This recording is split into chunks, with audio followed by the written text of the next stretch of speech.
Yesus hari ini ya Bapa. Tuhan Yesus, sucikan, kuduskan hati dan pikiran kami Tuhan, untuk kami Tuhan datang ke hadirat Engkau, memuji-muji Engkau, memuliakan nama-Mu Tuhan. Juga Bapa, kami akan bersharing satu dengan yang lainnya Tuhan, kiranya Bapa, Engkau yang membukakan apa yang terselubung Tuhan, dan biarlah Bapa semakin hari hidup kami semakin diperbaharui, semakin berkenan di hadapan Tuhan. Amin. Apa yang tidak berkenan di hadapan Engkau Tuhan, kiranya Bapa, Engkau yang terus membimbing, terus menuntun kami melewati setiap ujian yang harus kami lewati Bapa. Itu semua Bapa, kami percaya untuk kebaikan kami semua ya Tuhan. Terima kasih Tuhan Yesus. Di dalam nama-Mu yang kudus kami berdoa. Amin. Amin. Baik, kita mempersembahkan satu buah lagu untuk mengawali ibadah kita pada malam hari ini. Judulnya Hidupmu Berharga. Ya, saya besarin dulu. Ya. Mari.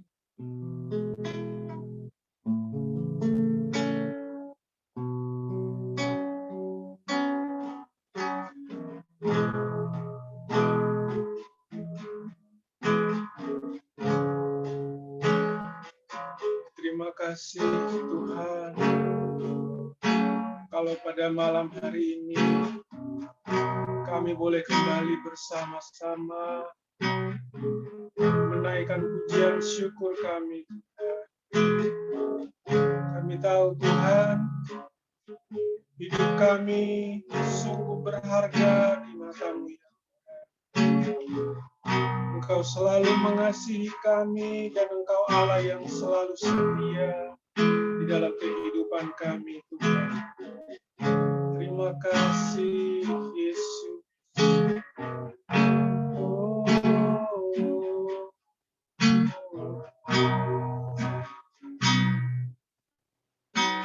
Hidupmu berharga bagi Allah.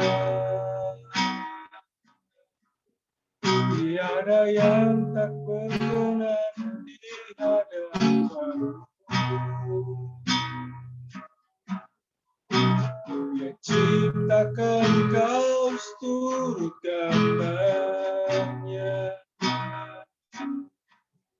Sungguh terlalu indah kau bagi Dia. Dia berikan kasih-Nya bagi kita. Dia telah relakan segala-galanya. Dia disalib untuk tebus dosa kita. Karena hidupmu sangatlah berharga. Ulu yang terkulai takkan dipatahkannya. Ia akan jadikan indah, sungguh lebih berharga. Sungguh yang telah bukan takkan dipadankannya. Dia akan jadikan indah untuk kemuliaan-Nya. Mari kita nyanyikan sama-sama dari awal. Hidupmu berharga bagi Allah. Tiada terkenan di hadapan-Mu. Dia ciptakan kau seturut gambarnya. Sungguh terlalu indah kau bagi Dia. Dia berikan kasih-Nya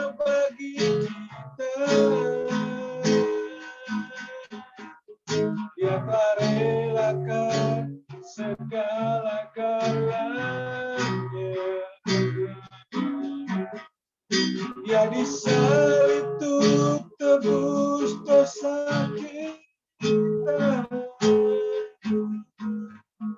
Karena hidupmu sangatlah berharga. Bulu yang terkulai takkan dipatahkannya, dia akan jadikan indah, sungguh lebih berharga, sungguh yang tak mudah, takkan dipadankannya, dia akan jadikan untuk kemuliaan-Nya. Bulu yang terkulai takkan dipatahkannya, dia akan jadikan indah, sungguh lebih berharga, sungguh yang tak mudah, takkan dipadankannya, dia akan jadikan indah untuk kemuliaan-Nya. Mari kita nyanyi pelan-pelan.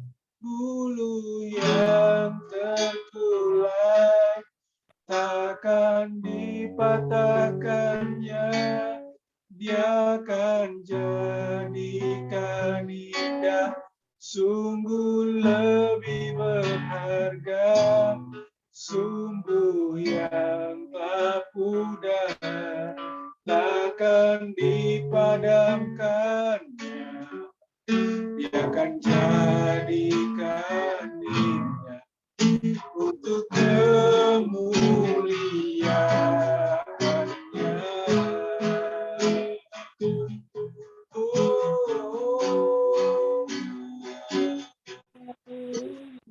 Yang terkulai takkan dipatahkannya, dia akan jadikan indah, sungguh lebih berharga, sungguh yang tak mudah, takkan dipadamkannya, dia akan jadikan indah untuk kemuliaan-Nya.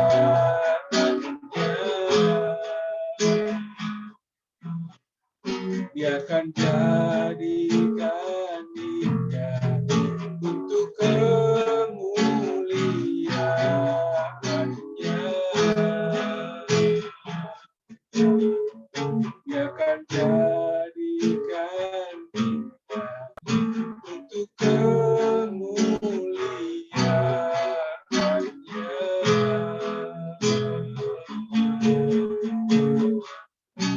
Terima kasih Tuhan. Terima kasih Tuhan Yesus. Kami tahu Tuhan bahwa hidup kami sungguh berharga bagi-Mu ya Tuhan. Oleh sebab itu, Engkau rela mengorbankan diri-Mu Tuhan sebagai korban untuk menebus dosa dan kesalahan kami ya Tuhan. Untuk membawa kami dari jurang kebinasaan kepada keselamatan yang kekal ya Tuhan. Engkau rela mati di kayu salib hanya untuk menebus salah dan dosa kami ya Tuhan. Sungguh berharga pengorbanan-Mu Tuhan. Tiada ternilai oleh apapun juga yang ada di dunia ini ya Tuhan. Terima kasih Tuhan. Terima kasih untuk kasih setia-Mu Tuhan. Terima kasih untuk pengorbanan-Mu ya Tuhan. Kami sungguh mengucap syukur Tuhan. Kami punya Tuhan yang begitu sungguh sangat baik Tuhan. Tuhan yang hidup, Tuhan yang begitu sangat mencintai dan mengasihi kami ya Tuhan. Walaupun dulu kami hidup dalam jahat, kami hidup dalam dosa-dosa kami Tuhan. tetapi Engkau rela untuk mengampuni segala dosa dan kesalahan kami. Engkau mau dan sudah mengampuni segala dosa dan kesalahan kami, ya Tuhan. Engkau memberikan kami jaminan hidup yang kekal di dalam Tuhan Yesus Kristus. Terima kasih Tuhan. Biarlah melalui kasih dan pengorbanan-Mu di kayu salib itu Tuhan, setiap hari, setiap saat, kami boleh terus selalu diingatkan Tuhan, agar kami boleh hidup berkenan dan seturut dengan perintah-perintah-Mu Tuhan. Hidup takut akan Tuhan. Hidup untuk melakukan segala perintah-Mu ya Tuhan. Sehingga kami tahu Tuhan, bahwa pengorbanan-Mu itu tidak sia-sia di dalam kehidupan kami. Terima kasih Tuhan. Malam hari ini Tuhan, walaupun kami hanya bertiga Tuhan, tetapi kami percaya ada banyak malaikat-malaikat yang hadir bersama kami pada malam ini ya Tuhan. Dan Engkau juga ikut hadir Tuhan, di dalam ibadah pada malam hari ini ya Tuhan. Engkau ingin berbicara masing-masing di dalam hati dan pikiran kami Tuhan. Sehingga apa yang kami utarakan itu bukan dari akal dan pikiran kami, tetapi biarlah itu karena karya Roh Kudus yang kami keluarkan lewat perkataan kami, Tuhan. Sehingga apa yang kami ucapkan boleh memberikan kekuatan, boleh memberikan pertolongan, boleh menjadikan setiap yang lemah menjadi kuat, setiap yang sakit menjadi sembuh, dan itu adalah karya dan pekerjaan-Mu ya Tuhan. Terima kasih Tuhan.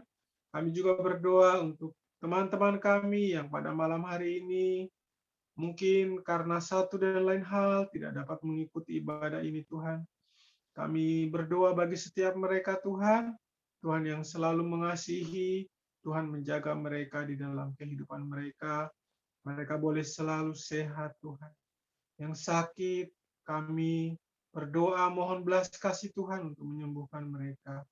Yang sedang ada dalam pergumulan, kami juga memohon belas kasih Tuhan. Tuhan berikan kekuatan dan pengharapan bagi setiap mereka. Terima kasih Tuhan Yesus. Kami serahkan sepenuhnya ibadah kami ini Tuhan. Hanya di dalam nama Yesus Kristus Tuhan dan Juru Selamat. Kami berdoa sambil mengucap syukur kepada Bapa di surga. Haleluya. Amin. Ya.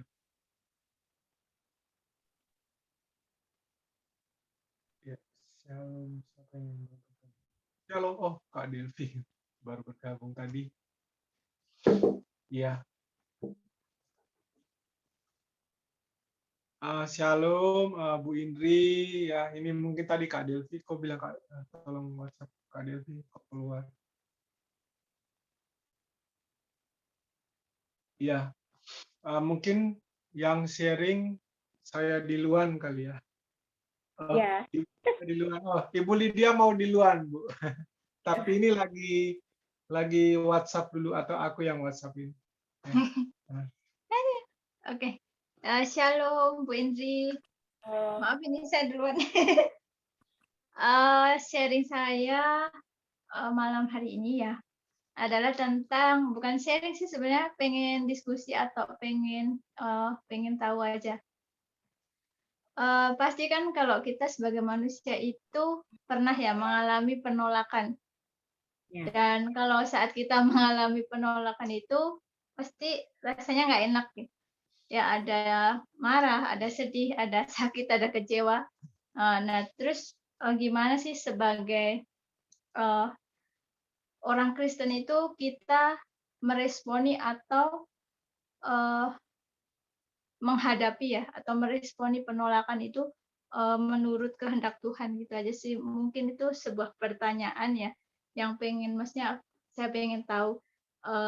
Ya tentunya sejujurnya dengan kasih ya. Kalau yang saya tahu itu kalau kita ditolak kita harus tetap mengasihi. Karena kalau saya baca ya, hampir setiap bahkan nabi-nabi, bahkan Tuhan sendiri itu ditolak gitu. Hilang. Ya udah, gitu aja.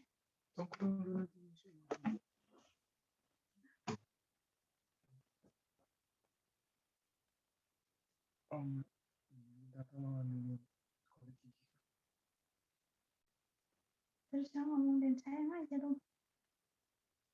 Gak apa-apa, nanti kalau kan nanti masuk lagi. Gimana tuh? Kita nunggu dulu. Kenapa kalau kita ngobrol sendiri?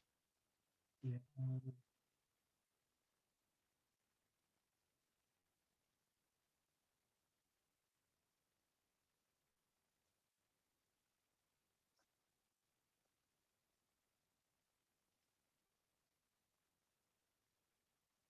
Kenapa, Bu? Terlalu tinggi katanya. Di HP itu loh ada tulisannya suhu terlalu tinggi, lalu 10, 9, 8, 7 sampai 0 kembali gitu terus sampai 3 kali. Lalu beberapa aplikasi saya hilangkan. Panas kali. Ya, yang panas tiba-tiba hilang. Oh iya. Oke. Ya, silakan Bu Lydia. Udah tadi. Belum. Udah tadi tentang penolakan tadi. Oh ya, diulang lagi nih, Bu. Tadi itu ya, maksudnya saya mau ini aja sih minta sharing dari mungkin Pak Mario sama Bu Indri untuk gimana kita meresponi saat kita itu kayak mengalami penolakan gitu, tapi yang seturut dengan kehendak Tuhan. Gitu aja sih mungkin. Itu aja Pak Mario, terima kasih. Oh iya, terima kasih. Mungkin dari Ibu Indri mau menanggapi, silakan Bu. Kalau saya ya memang saya pernah mengalami penolakan juga. Ya memang rasanya kayaknya semua orang itu nggak peduli, kayaknya semua orang itu melecehkan gitu ya, dipandang sebelah mata, terus kita sangat-sangat tidak nyaman. Jadi di saat itu terjadi saya dapat ini, saya kan sering buka-buka di IG ya. Itu karena saya juga mengikuti beberapa itu seperti biji kesawi atau apa itu biasanya kan muncul ayat atau kalimat-kalimat yang membuat memotivasi kita ya. Itu sangat membantu sekali. Jadi pada saat saya mengalami penolakan, saya pernah itu ada tertulis di situ, sekalipun semua orang menolak kamu, tapi dia tidak pernah menolak kamu.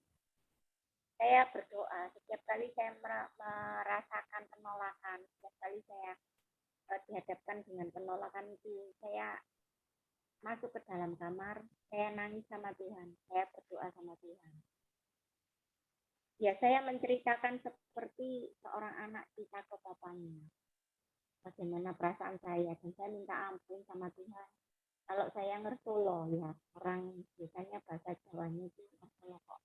Aku itu seperti ini ya Tuhan. Nah, itu dengan sendirinya itu entah itu apa saya nggak ngerti, tapi tiba-tiba saya seperti diberi kekuatan. Saya seperti diingatkan bahwa hidup kita itu tidak berdasarkan penolakan orang, tidak didasarkan dengan kata orang, tapi kita melihat penyertaan Tuhan, kasih Tuhan. Sekalipun semua orang menolak, tapi Tuhan itu tidak pernah menolak kita. Itu yang memberikan angin segar, memberi kekuatan. Akhirnya bisa melewati rasa penolakan itu tadi. Tapi kalau kita memang secara daging, kita mau meladeni secara daging, memang ya akhirnya kita nanti yang rugi. Tapi kalau kita saat kita mengalami hal itu, kita masuk, kita cari Tuhan, itu beda. Kita bisa melewati masa-masa itu, masa penolakan itu. Ya, itu sekian sharing dari saya. Terima kasih Bu Indri. Mungkin kurang bisa menyampaikan. Tidak Bu, itu sudah luar biasa, sama dengan apa yang saya juga pikirkan. Iya, shalom dulu untuk Kak Shalom Kak Delvi. Delvi. Ya. Ya, shalom semuanya. Shalom. Iya, ya baik. Saya coba jawab. Tadi apa yang disampaikan Ibu Indri itu sudah benar bahwa sebagai manusia hal yang wajar jika kita mengalami penolakan ya. Ya, itu juga Tuhan Yesus sendiri pernah mengalaminya ya.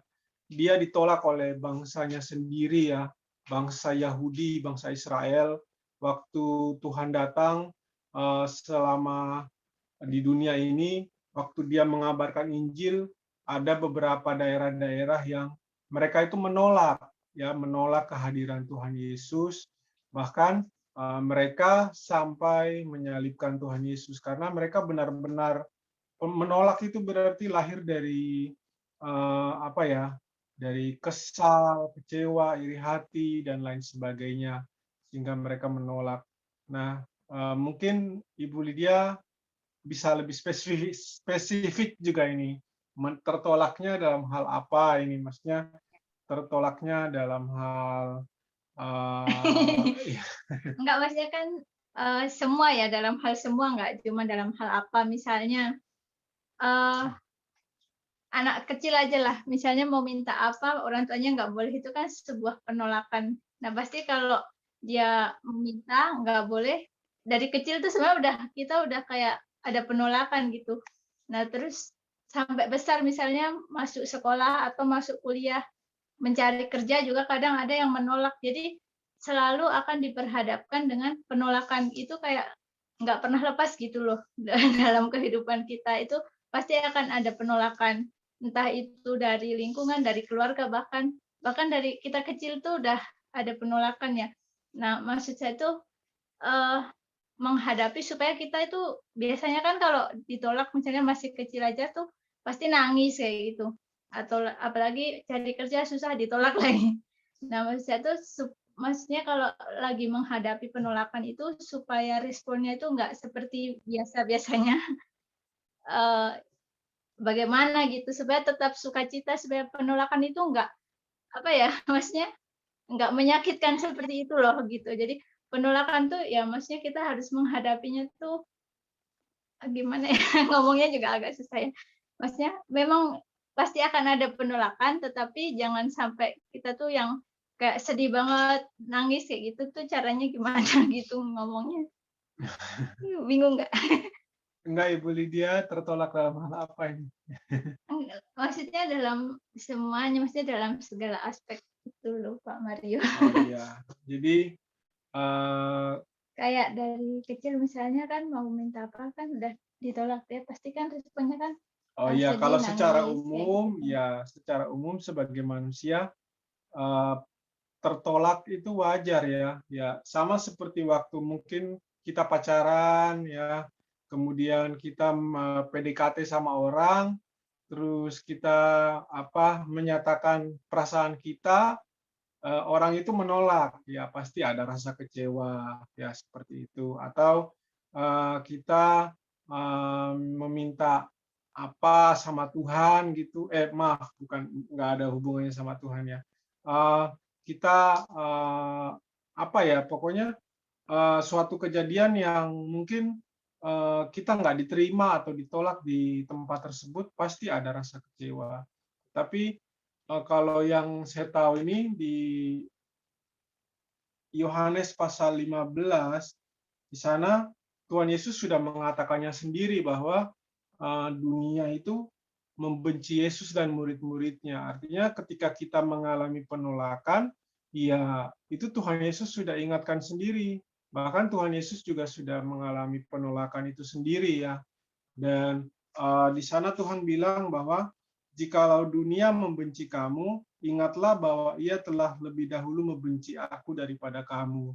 Jadi artinya saat orang membenci, menolak itu kan dasarnya karena nggak suka, ya, membenci sehingga dia menolak. Ya itu juga bisa jadi ya, sehingga apa yang Tuhan Yesus katakan itu ya memang harus kita alami gitu, karena sebagai manusia ya apa yang Tuhan Yesus pernah rasakan ya kita juga harus rasakan gitu. Karena masa sih Tuhan pernah merasakan penderitaan, terus kita manusia nggak pernah merasakan penderitaan, itu tidak mungkin. Karena ada ayatnya itu saya pernah baca bahwa Tuhan Yesus sendiri bilang seorang murid tidak lebih daripada gurunya ya. Nah, jadi kalau kita mengalami penolakan itu, cara menyingkapinya yaitu kita tetap berdoa ya, karena yang menolak kita adalah manusia ya. Kita kan ya namanya manusia itu kan pasti ada rasa nggak sukanya atau gimana sehingga menolak kita. Jadi ya kita ya larinya ke Tuhan, mau ke siapa lagi gitu. Kita larinya ke Tuhan. Tadi seperti yang Ibu Indri juga sudah jelaskan bahwa setiap orang mungkin bisa saja menolak kita, tetapi Tuhan itu tidak akan pernah menolak kita. Jadi kalau kita mengalami kekecewaan, ya kita berdoa, kita minta pertolongan Tuhan, kita mungkin sedih ya, mengalami kesedihan, tapi kita bawa itu semua perasaan kita, kekecewaan kita itu kepada Tuhan, biar Tuhan sendiri yang memberikan kita kekuatan, pertolongan, penghiburan, supaya kita tidak kecewanya berlarut-larut. Seperti itu sih. Tadi yang disampaikan Ibu Indri juga sudah benar juga sih. Jadi kalau kita ditolak itu, ya orang manusia boleh menolak kita, tapi Tuhan itu tidak akan pernah menolak kita ya. Tuhan itu pasti akan selalu setia sama orang, apalagi orang yang datang dengan hati yang hancur itu Tuhan paling senang ya.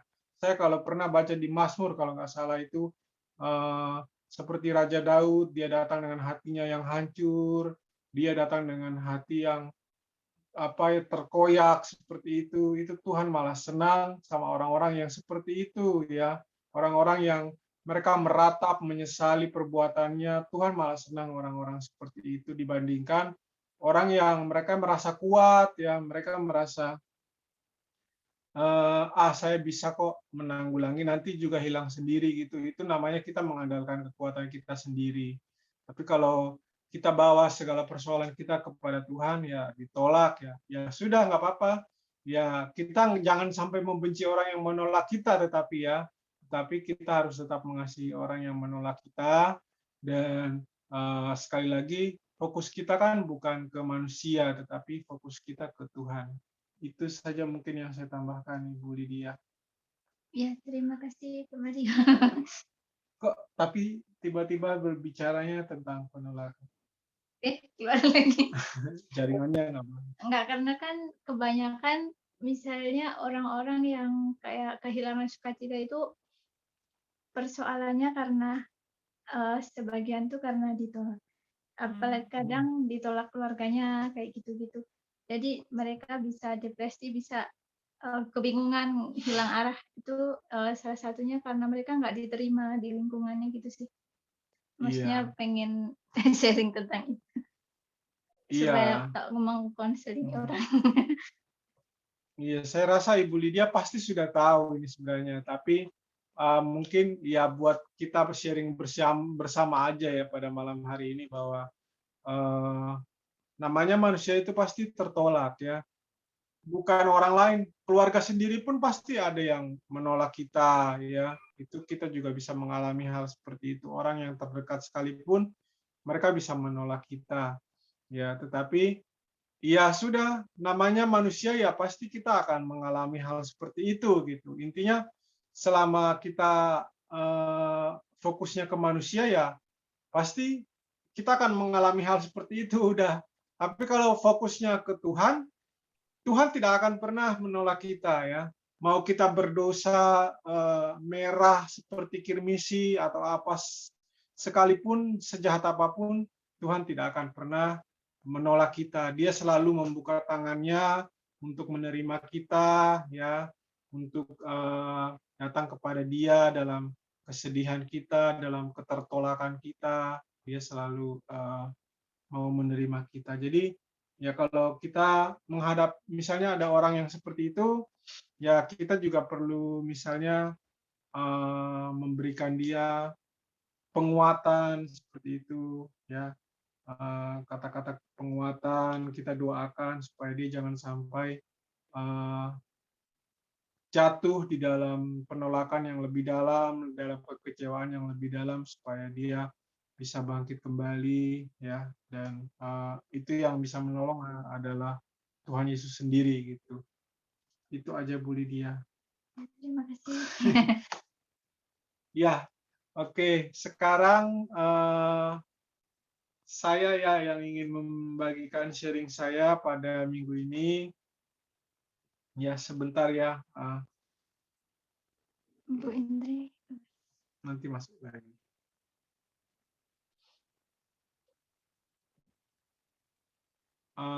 Sebentar, ini saya tadi simpannya di bahan sharing saya di sini ya, belum sempat saya bagi.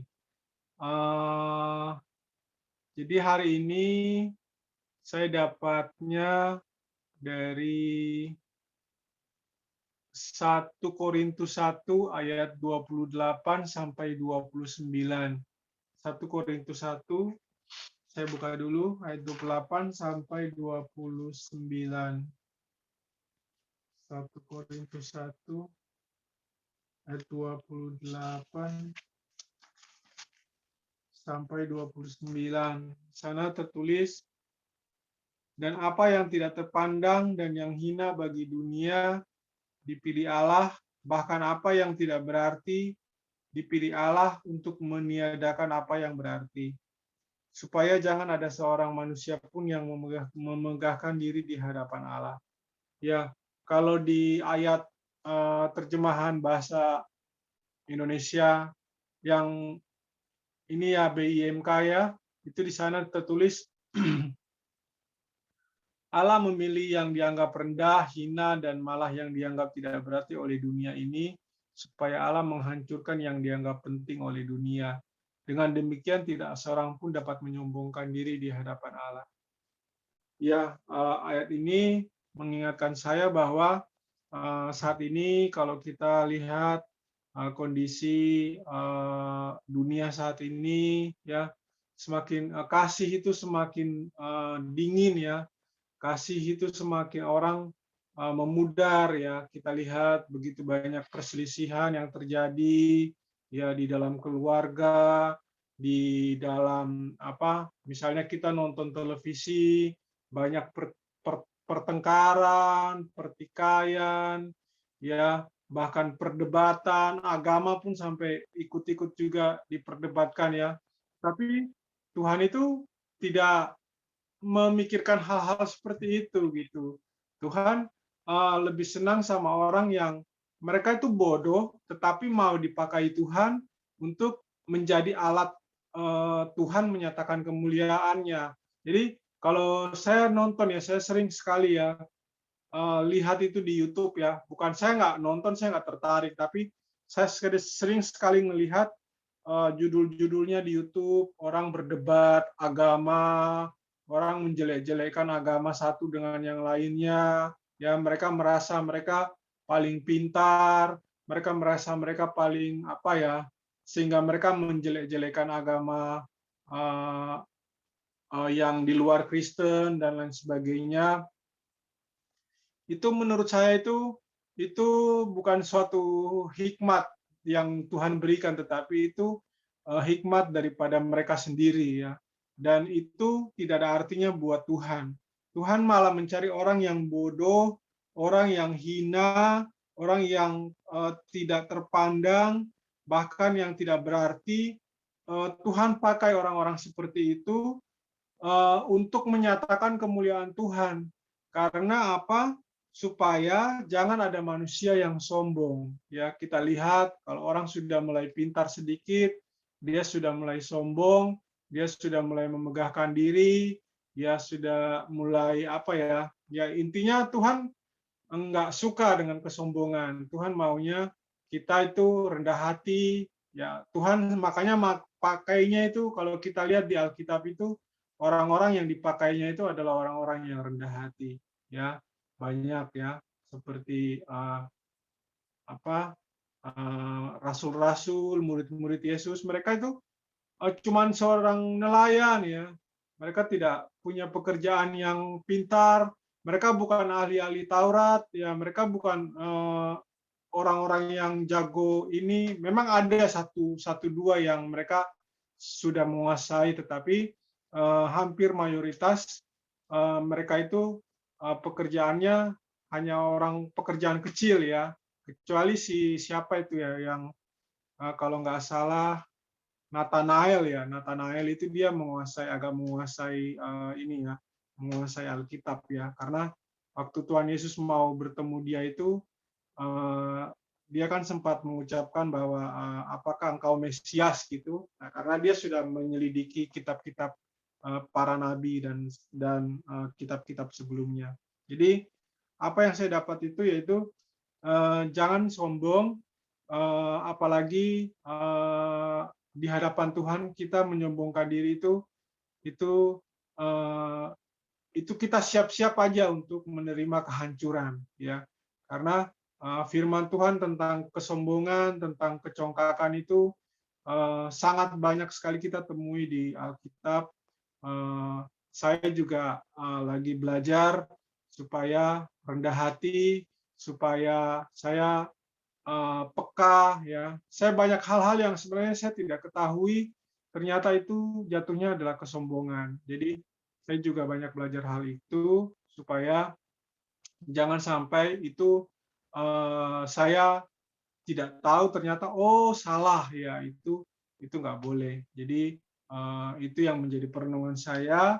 Jadi saya baca kembali dari ayat 27-nya aja ya, apa yang bodoh bagi dunia dipilih Allah untuk memalukan orang-orang yang berhikmat, dan apa yang lemah bagi dunia dipilih Allah untuk memalukan apa yang kuat, dan apa yang tidak terpandang dan yang hina bagi dunia dipilih Allah, bahkan apa yang tidak berarti dipilih Allah untuk meniadakan apa yang berarti, supaya jangan ada seorang manusia pun yang memegahkan diri di hadapan Allah.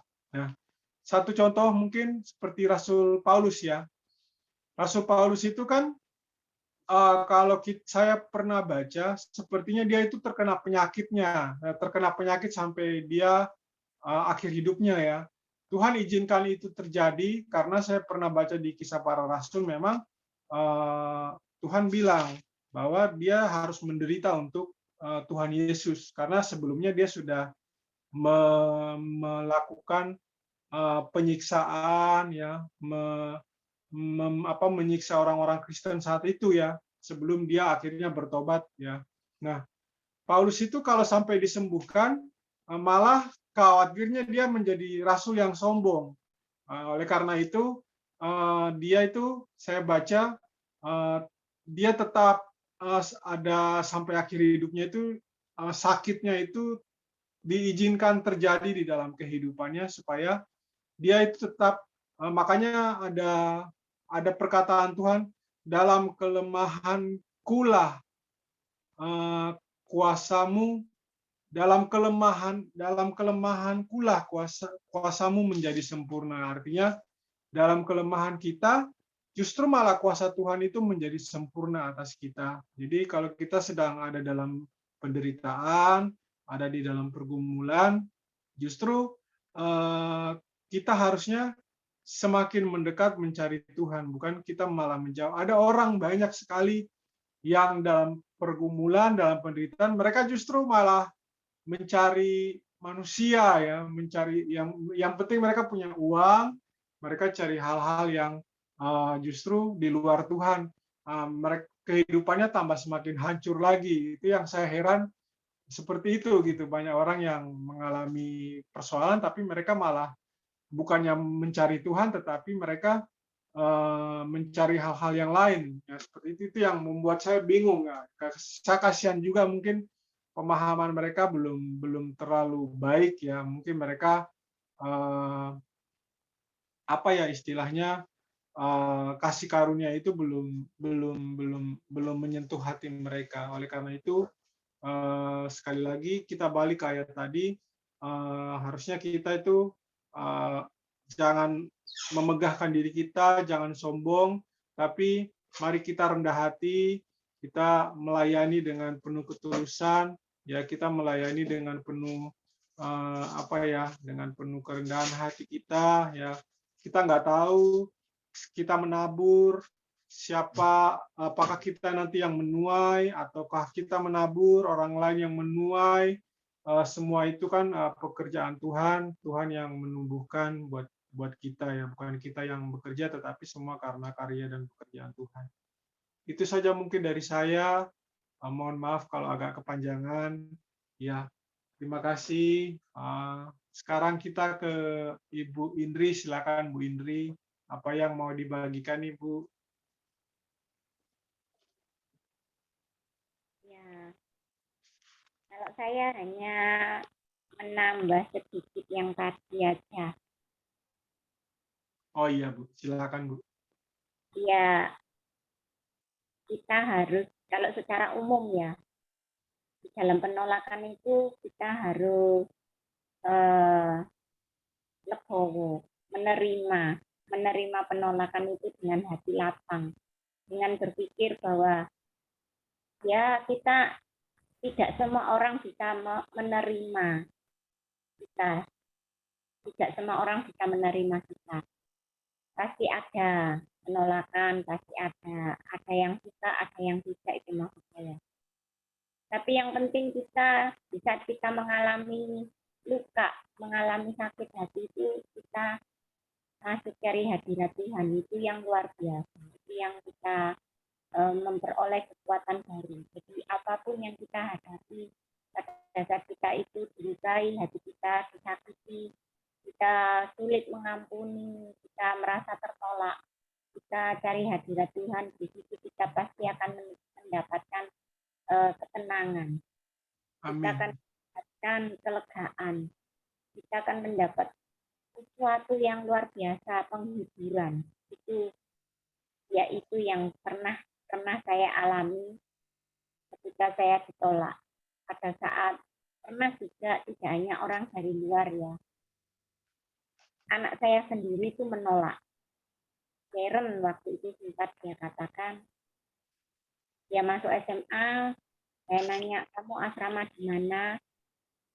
Nanti kami datang mengunjungi kamu. Ya namanya anak sudah besar, asrama pasti kita kepingin mengunjungi ya. Seorang mama pasti butuhnya apa, kepinginnya diperhatikan. Kan enggak pernah pisah dia dari papinya, baru kali itu dia di asrama. Iya. Kepinginnya merhatikan. Seorang mama pengennya memperhatikan. Tapi ternyata jawabannya dia, mami enggak usah datang ke asrama aku. Waktu itu. Loh, kenapa? Aku malu. Nanti teman-temanku itu ada yang tahu, pasti aku diejek. Saya langsung berpikir, iya, karena mungkin juga jalannya orang tua ini nggak benar, jadi anaknya malu. Ya udah, kalau kamu merasa bahagia dengan jaringannya kurang bagus. Ya, kita tunggu sebentar ya Kak Delvi ya. Iya Pak.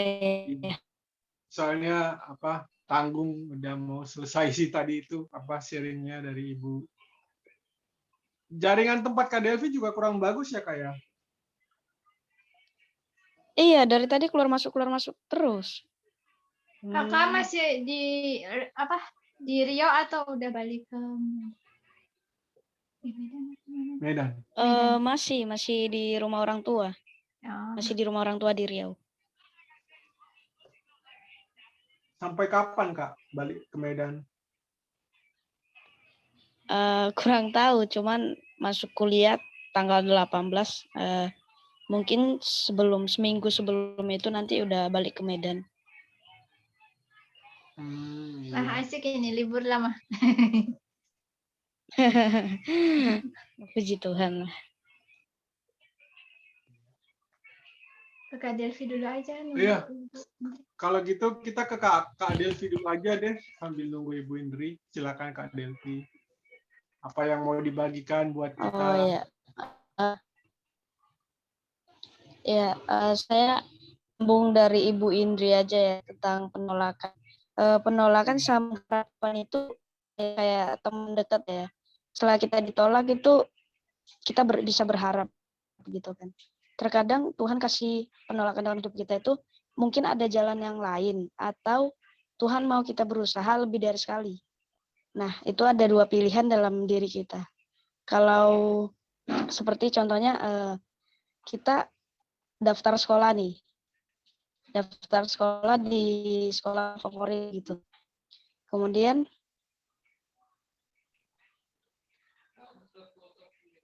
Iya, silakan dilanjutkan dulu Kak Delvi, nggak apa-apa. Ya, ya. Mau gimana nih? Kemudian Nah, dilanjutkan dulu Kak Delvi. ya kita daftar sekolah di favorit gitu, sekolah favorit gitu kan. Tapi kita ditolak, kita nggak lulus seleksi gitu. Nah, jawabannya itu ada dua. Mungkin kita coba lagi di tahun selanjutnya atau kita coba lagi di jurusan yang lain atau ada sekolah lain yang memang Tuhan layakkan untuk kita. Jadi hidup itu memang penuh teka-teki ya. Banyak pilihan. Hidup itu penuh pilihan gitu. Tergantung sama kitanya sendiri. Dan dalam hidup penolakan itu sama pengharapan itu nggak bisa pisah. Setelah kita ditolak, setelah kita patah dalam penolakan, setelah kita merasakan kecewaan, pasti kita mendapatkan pengharapan. Kalau kita mendapatkan pengharapan, kita memiliki pengharapan, damai itu ada dalam diri kita. Tapi kalau pengharapan itu nggak kita tanamkan dalam diri kita, setelah kita merasakan penolakan, pasti yang kita dapatkan itu adalah putus asa dalam hidup. Nah, semua itu tergantung iman, tergantung kepercayaan, tergantung keyakinan dalam diri kita. Kita mau terus-terusan diam dalam penolakan itu, atau kita mau berenang di pengharapan itu. Kalau kita mau berenang, memilih pengharapan itu, kita milih yang lain, kita milih langkah yang lain. Mungkin Tuhan kasih jalan yang berbeda gitu. Jalan hidup bukan cuma lurus doang. Ada berbelokan kanan kiri, tergantung sama dari kitanya. Tapi setiap pilihan itu pasti ada konsekuensinya. Jadi seperti saya sekarang gitu kan, masih bimbang gitu antara kayak gimana gitu, masih butuh bimbingan Tuhan lah juga. Masih butuh hikmat dalam apa yang awal-awal tahun ini untuk sekolah juga untuk pekerjaan gitu kan. Apalagi saya dari resign gitu kan.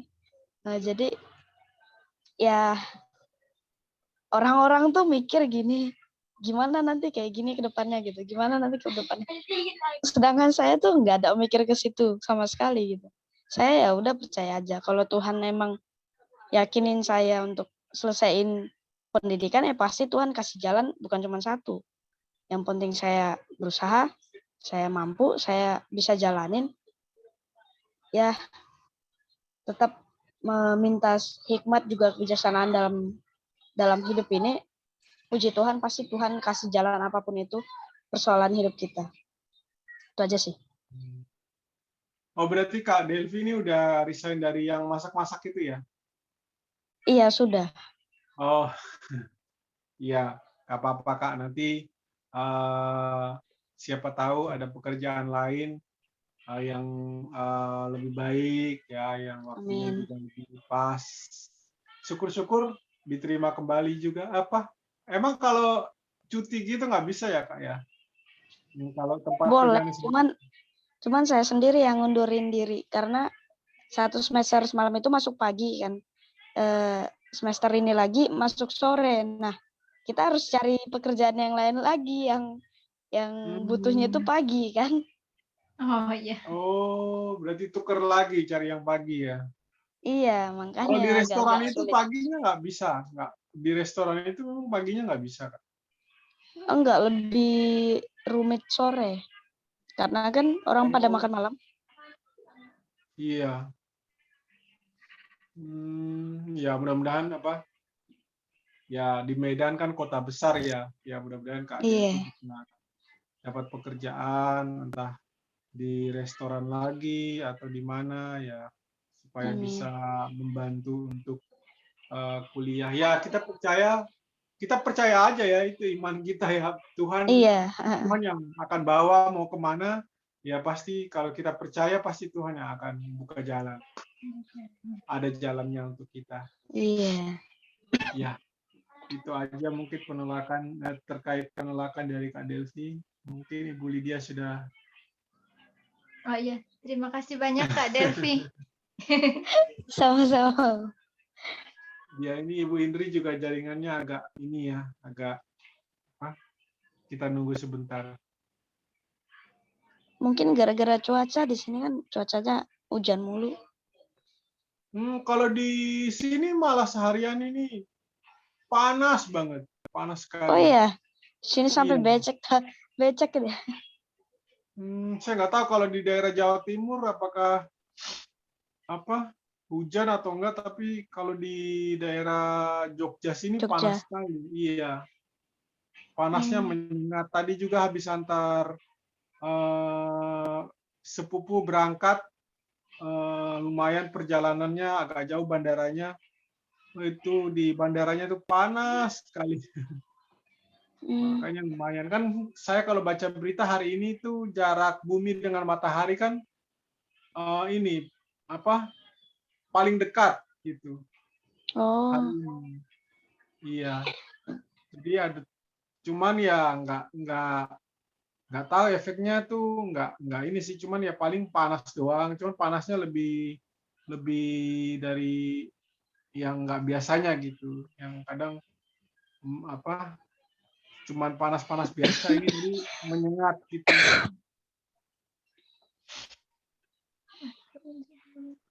Dikit lagi. Kalau Kak Febri ini malah tadi izin karena sakit tipes. Jadi nanti kita sama-sama, oh, iya sakit tipes. Jadi nanti kita sama-sama bawa dalam doa supaya Kak Febri bisa sembuh.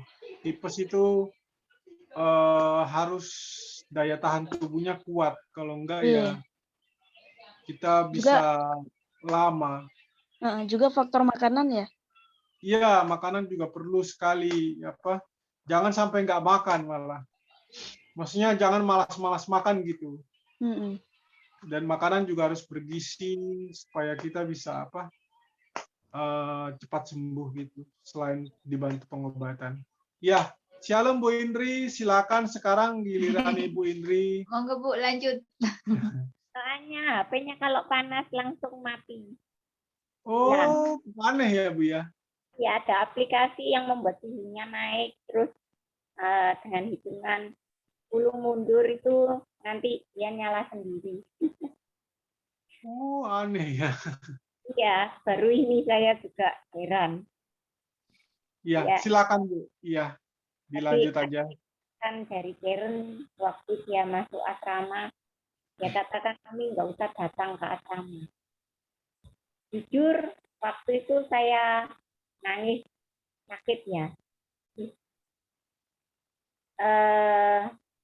Kok begitu jawabannya? Aku malu kalau mami datang ke asramaku nanti bagaimana gitu. Dan saya bilang ke Karen, oke, kalau memang kamu enjoy dengan mami, ketidakhadiran mami, nggak masalah. Kalau memang itu bisa buat kamu baik-baik aja, ya udah. Mami nggak pengen kamu punya pikiran, mamiku nggak peduli sama aku, mamiku nggak perhatian sama aku. No, mami nggak pengen seperti itu. Tapi karena kamu sendiri yang minta mami tidak datang, ya sudah. Mami juga tidak akan pernah datang kalau itu untuk kebaikan kamu. Sama seperti dulu waktu dia dibawa sama papinya, saya berpikir, ya mungkin lebih baik Karen Esther ikut papinya. Kalau ikut saya nanti nggak bisa sekolah, nggak bisa ini, nggak bisa hidup enak. Tapi kalau ikut papinya dia bisa sekolah di sekolah yang baik, naik turun mobil, pakai baju bagus, bisa senang, bisa sekolah yang baik. Saya ikhlas. Jadi saya senang. Pokoknya anak saya dapat hidup yang lebih baik, nggak masalah. Daripada itu saya nanti nggak jelas. Ya, saya selalu mengarahkan pikiran saya untuk seperti itu. Gitu. Memang sakit, tapi akhirnya saya bisa melewati. Sama dengan waktu penolakan Karen itu, saya bawa dalam doa. Saya minta diberi kekuatan sama Tuhan supaya saya bisa menerima dengan legowo, menerima dengan lapang apa yang menjadi keinginan anak. Tapi akhirnya juga bisa. Dan yang penting kita berdoa untuk orang yang menolak kita. Kita mengakui jujur di hadapan Tuhan, Tuhan aku sakit hati, aku kecewa karena dia nolak aku Tuhan.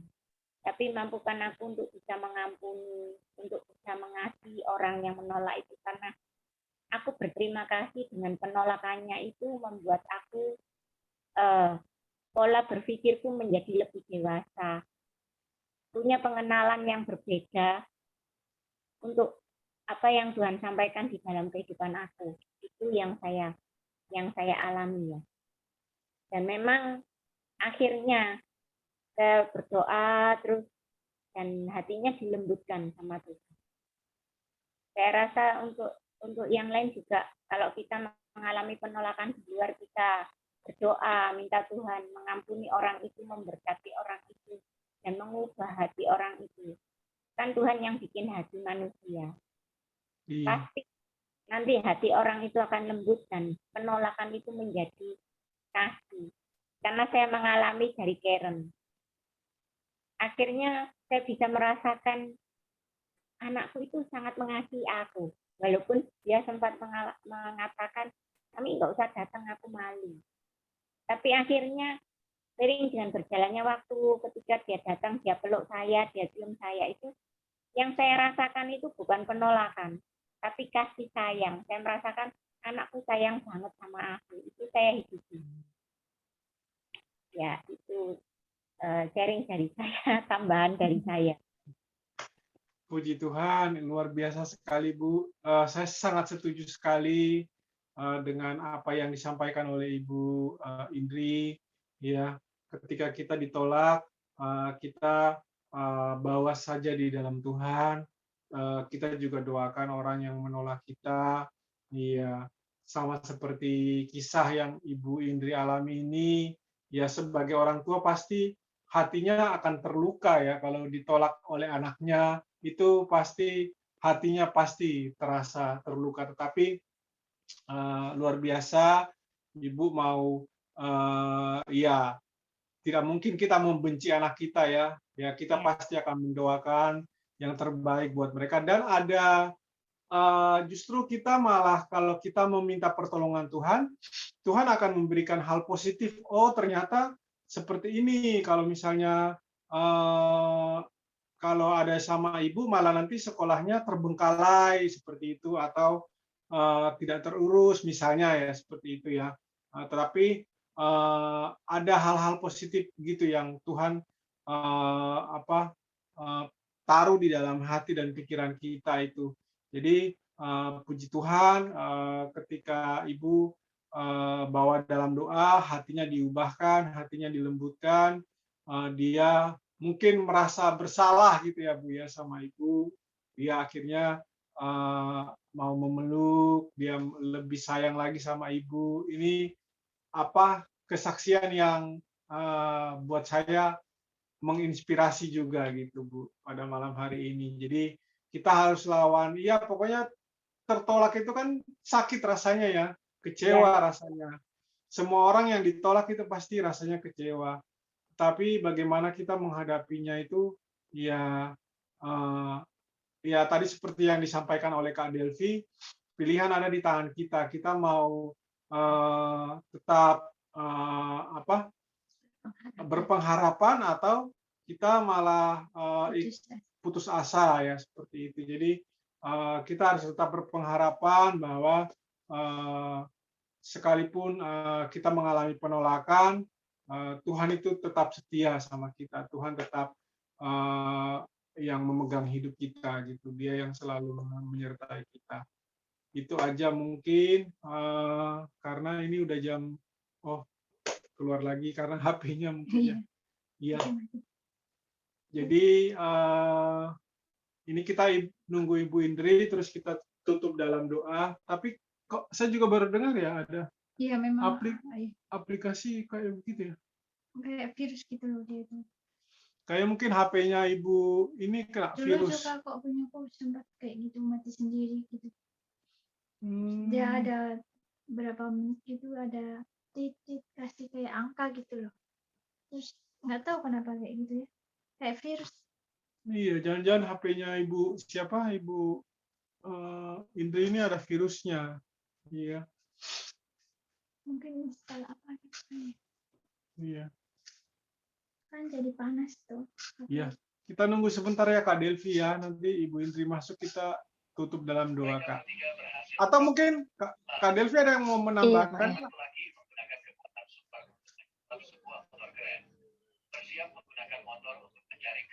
Ada yang ingin Kak Delvi tambahkan mungkin? Eh, oh iya, ada satu ayat Alkitab yang terdapat di Roma 12 ayat 12. Sabarlah, bersukacitalah dalam kehidupan, sabarlah dalam kesesakan. Ya, itu melengkapi dari penolakan harapan itu ya. Iya. Itu ayat yang sangat terkenal sekali, menjadi pengharapan buat kita semuanya ya.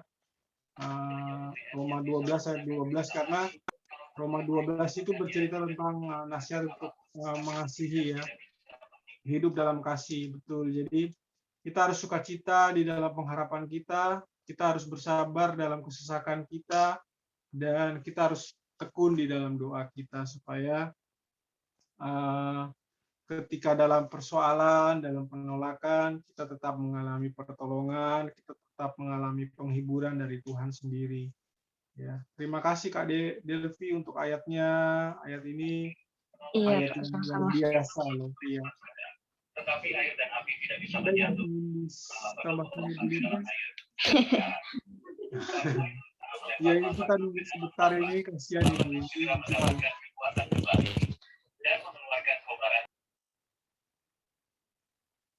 Kita nunggu sebentar. Kan.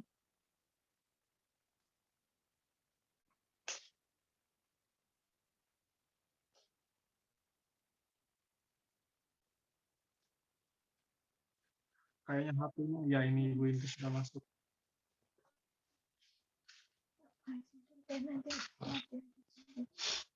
Iya, Bu Indri, ini kayaknya HP Ibu Indri ada virusnya ini. Saya nanti ya, kapan-kapan coba Ibu di ini ya. Takutnya nanti mati lagi, jadi kita tutup dalam doa aja ya Bu ya. Maaf ya. Nggak apa-apa Bu. Iya, nggak apa-apa. Itu kayaknya ada virusnya itu. Karena Ibu Lydia juga pernah ngalami sih kayak gitu. Iya. Iya, oke. Kita akan akhiri ibadah kita pada malam hari ini. Nanti kita sama-sama juga dukung saudara kita Kak Febrianti yang sedang sakit tipes ya. Semoga Tuhan memberikan pemulihan dan kesembuhan. Oke, mari sama-sama teman-teman semuanya kita merendahkan hati kita bersatu di dalam doa. Terima kasih Bapak untuk pertemuan kami pada malam hari ini. Kami sungguh mengucap syukur atas sharing-sharing kami pada malam hari ini, boleh menguatkan kami satu dengan yang lainnya Tuhan. Kami boleh belajar tentang apa itu arti penolakan Tuhan. Kami tahu Tuhan Yesus sendiri sudah pernah ditolak. Dan kami tahu Tuhan bahwa kalau Tuhan sudah ditolak, pasti kami juga pun pasti akan mengalami penolakan. Tetapi saat kami mengalami penolakan, tolong berikan kami kekuatan Tuhan agar kami tidak kecewa, kami tidak pahit hati, tetapi kami boleh tetap mengasihi, tetap berharap kepada Tuhan, sekalipun manusia menolak kami, tetapi Tuhan tidak pernah menolak kami.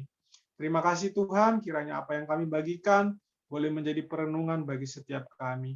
Kami berdoa pada malam hari ini Tuhan, untuk setiap kami, buat Ibu Indri, Tuhan sekeluarga, Tuhan berkati dalam pekerjaannya, Tuhan berkati di dalam pelayanannya, Tuhan juga memberkati pemulihan rumah tangganya Tuhan, sehingga biarlah melalui campur tangan Tuhan, pemulihan itu boleh terjadi atas kehidupan Ibu Indri di tahun 2022.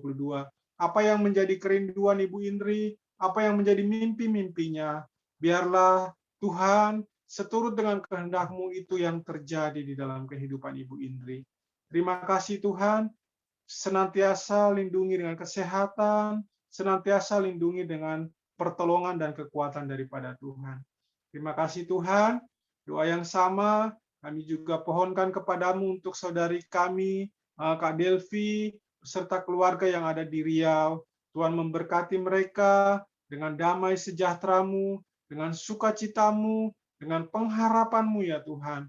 Juga Tuhan memberkati keluarga ini Tuhan, berikan berkat-berkat-Mu ya Tuhan, yang untuk memberkati keluarga ini ya Tuhan, sehingga apa yang mereka butuhkan, apa yang mereka perlukan, kami percaya Tuhan selalu sediakan. Terutama untuk kuliah, pendidikan daripada Kak Delvi ini Tuhan, kami percaya Tuhan, kalau Tuhan sudah tolong, Tuhan juga pasti akan tolong, Tuhan akan memberikan jalan keluar bagi pendidikannya, sehingga dia boleh menyelesaikan pendidikannya ini dengan baik. Terima kasih Tuhan, kami juga berdoa untuk saudara kami, Kak Febri yang sedang mengalami sakit tipes Tuhan. Tuhan Yesus, tolong Kak Febri Tuhan, berikan dia kesembuhan Tuhan. Kami percaya Tuhan, Tuhan sudah memberikan dia kesembuhan, Tuhan sudah memberikan dia pemulihan, karena firman-Mu oleh bilur-bilur darah Yesus Kristus, dia sudah menerima kesembuhan. Terima kasih Tuhan Yesus, kami bawa juga seluruh teman-teman kami yang ada di dalam komunitas ini Tuhan. Tuhan bangkitkan mereka, Tuhan memberikan mereka kekuatan, Tuhan memberikan mereka penghiburan, yang sakit Tuhan pulihkan, yang bergumul Tuhan sembuhkan, yang sedang ada di dalam kesulitan, Tuhan berikan kekuatan dan pengharapan yang baru. Terima kasih Tuhan, kami akan berpisah, kami akan beristirahat. Kiranya Tuhan yang menjaga kami di malam hari ini, hingga esok hari kami boleh bangun kembali dengan tubuh yang sehat dan kuat. Dan kami akan berpisah untuk menerima anugerah daripada Allah Bapa, cinta kasih daripada Tuhan Yesus Kristus, dan persekutuan dengan Roh Kudus dari sekarang sampai selama-lamanya. Kami serahkan doa kami ini hanya di dalam nama Yesus, Tuhan dan Juru Selamat kami. Amin. Ya. Amin. Terima kasih banyak buat Bu Indri. Terima kasih Bu Indri. Bu Indri Kak itu Delvi. coba nanti kalau anaknya datang bisa dicek HP-nya itu kayaknya ada virusnya, Bu. Iya. Iya, itu biasanya. Kalau buat Zoom tiba-tiba suhu terlalu tinggi. Iya, itu ada virusnya. Karena Ibu Lydia juga HP-nya pernah kayak gitu. Iya, dulu kayak gitu juga, Bu. Tiba-tiba padahal sebenarnya nggak kenapa-napa apa gitu. Tapi saya lupa benernya itu waktu itu diapain. Tapi waktu itu jadi bener sih. Iya, nanti coba minta tolong di Yohanes atau siapa gitu. Counter, iya. Udah lama. Ya dulu tiba-tiba ada angka-angkanya tit gitu terus mati sendiri gitu kan, Bu? Iya. Iya. Sampai beberapa kali gitu nanti terus nyala lagi. Gitu. Iya. Iya. Itu ada virusnya kayaknya, Bu. Nanti coba dibenerin. Iya. Oke. Terima kasih Bu Indri, terima kasih Kak Delvi. Salam hangat untuk keluarga. Iya, selamat malam, selamat beristirahat. Tuhan memberkati. Tuhan memberkati. Halo. Shalom.